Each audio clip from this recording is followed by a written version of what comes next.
Letters to the editor, August 20. Support for pregnant women whose child is not expected to survive.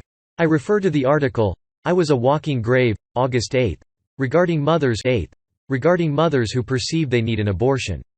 At Mater Dei Hospital, services for pregnant mothers, and indeed families, whose child is not expected to survive have changed in the last 15 years.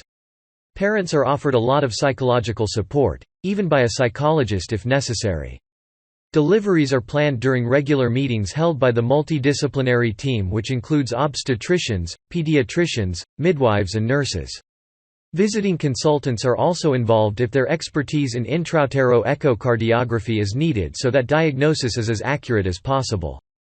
The parents are consulted afterwards when options available are discussed with them, including the option to allow a normal delivery unless it is perceived as detrimental to the mother's health. The child is therefore born through a normal delivery and nature is allowed to take its course from then onwards.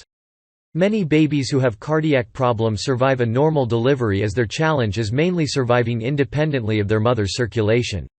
There are pediatricians who specialize in palliative care for babies, a nurse dedicated to support the child during end of life and a bereavement midwife. Although one fully empathizes with families who have to suffer through a pregnancy knowing that chances are that their child will not live long, one needs to consider that the unborn child experiences the love of the mother and can hear the voices of other members of the family. A child who has a short life out of the womb still has that security and comfort while in the womb, and it is only the mother who can give that.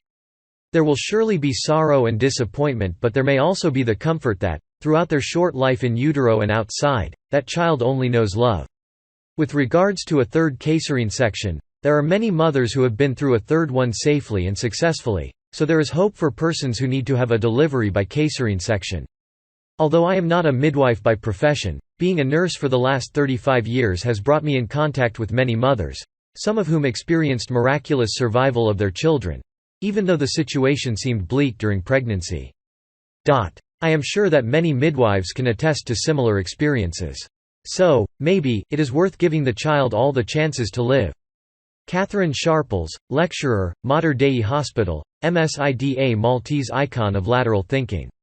He was the father of the modern philosophy of thought.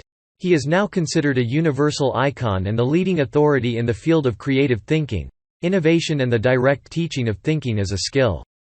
The late Edward de Bono really did Malta proud. He was, and will always remain, internationally acclaimed. De Bono revolutionized human thinking to include lateral thinking, parallel thinking and perceptual thinking. That is applicable to everyone from 4-year-olds in school to the top executives of a firm, to the people governing our country. While we have made tremendous progress in science and technology, we have made virtually no progress in human affairs because our method of thinking is simply not design-based. Mankind is operating well below full thinking capacity, even in this day and age. I think that the best way we can and should remember de Bono is to always be guided by one fundamental principle that clearly emerges from his lateral thinking concept, namely that intelligence is something we are born with. Thinking is a skill that must be learned. Should the authorities ever consider putting up a monument,